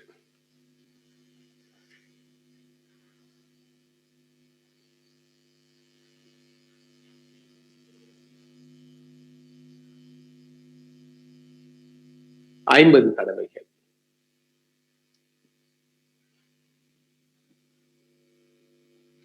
இதான் பிள்ளைகள் பிரச்சனை எக்ஸாம்ல. இப்ப எந்த பிரச்சனையே தான், எனக்கு இதுதான் பிரச்சனை. சுருக்கு நல்லா எல்லாம் செஞ்சு கடைசி விட சுருக்கக்குள்ள போல ஓட்டுற இல்லையா. அதால ஒரு பிஎஸ்சியா வந்து நீக்கம் எடுத்துட்டு, இல்லாட்டி நான் இன்ஜினியர் ஆயிருப்பேன். பிரச்சனை தான், எந்த பிரச்சனை உங்களோட பிரச்சனை, நிறைய பேர பிரச்சனை தான். கெட்டித்தனம் இருக்கு, எல்லாம் இருக்கு. பட் அந்த அவசரத்துல விடைய மைண்டுக்குள்ள விடைய எடுத்துட்டு அந்த செஞ்சுட்டு போகல புல விட்டுறோம். அதிகமாக கேர்லெஸ் மிஸ்டேக், அது ஒவ்வொரு ஆக்களை பொறுத்தும்.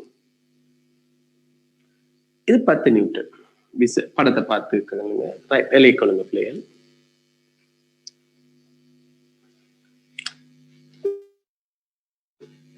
ரெண்டு கிலோகிராம் திணிவும் 2 கிலோகிராம் திணிவும் 1 மீட்டர் ஆரைமுடைய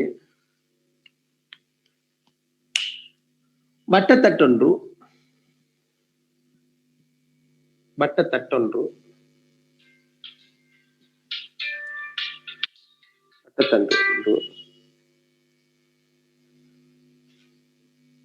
அச்சு பற்றி பொருத்தப்பட்டுள்ளது. ஒரு அச்சு பற்றி பொருத்தப்பட்டுள்ளது.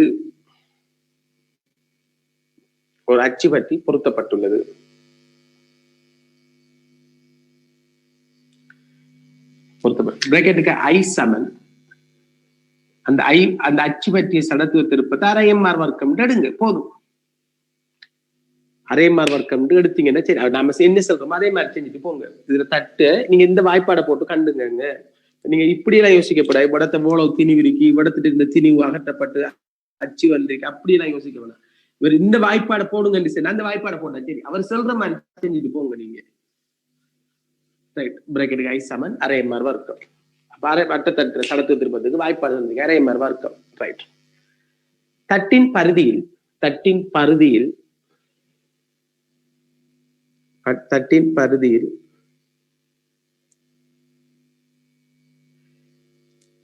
பாரமற்ற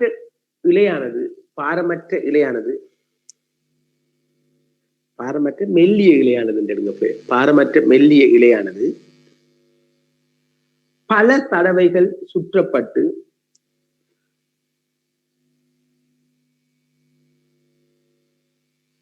பல தடவைகள் சுற்றப்பட்டு உருவில் காட்டப்பட்டவாறு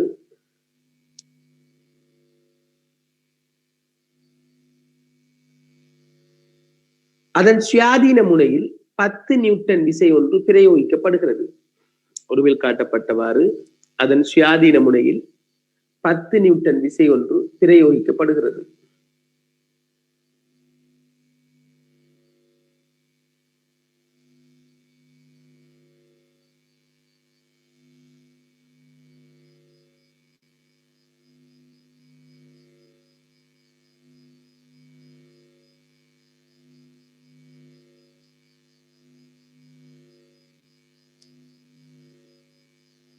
பிரயோகிக்கப்படுகிறது.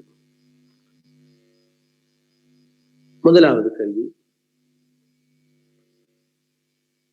தட்டின் கோண ஆர்முடுகள்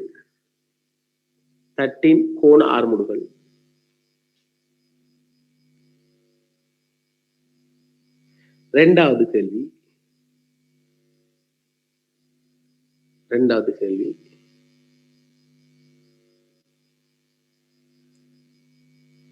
பத்து செகண்டில் தட்டு சுழன்ற தடவைகளின் எண்ணிக்கை.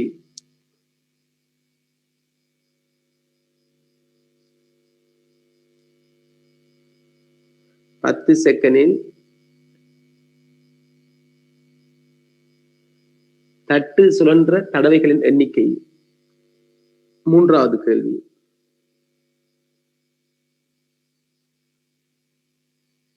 இலை தனது ஆரம்ப நிலையிலிருந்து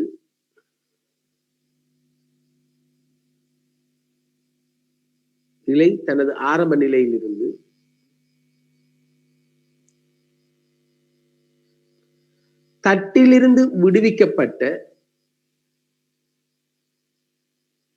இலையின் மொத்த நீளம்.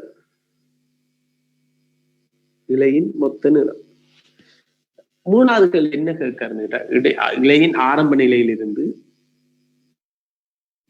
தட்டிலிருந்து விடுவிக்கப்பட்ட இலையின் நீளம். இப்ப என்ன சொல்றாரு சின்ன பிள்ளைகள், 10 செகண்டில் விடுவிக்கப்பட்ட இலையின் நீளம். 10 செகண்டில் விடுவிக்கப்பட்ட இலையின் நீளம் என்னண்டா, இப்ப நல்லா சுத்தி தண்டிக்கும் இலையை, இதுல சுத்தி தண்டிக்கும். இதுல நல்லா சுத்தி போட்டு இழுக்க இலை வெளியாகும் இல்லையா? இது சுத்த இலை வெளியாகுதா இல்லையா? இந்த 10 செகண்ட்ல எவ்வளவு நீள முடியும் இலை வெளியேறிக்கும் ஆரம்ப நிலையிலிருந்து. அப்ப வெளியால இப்ப தொங்குறத நீங்க கணக்கெடுக்க போனா, இப்ப இந்த 10 செகண்ட்ல இருந்து இவ்வளவு இலை வெளியாகி இருக்கும் கேட்காரு. இல்லட நீளம் என்ன என்று கேட்காரு. ரைட். முதலாவது கேள்வியை காண்றதுல உங்களுக்கு பிரச்சனை இல்லை. ரெண்டாவது கேள்வியும் காணல. மூணாவது கேள்வியில மட்டும்தான் ஒரு சின்ன ஒரு பிரச்சனை ஒன்றைக்கு. சரியா பிள்ளைகள்? ரைட்.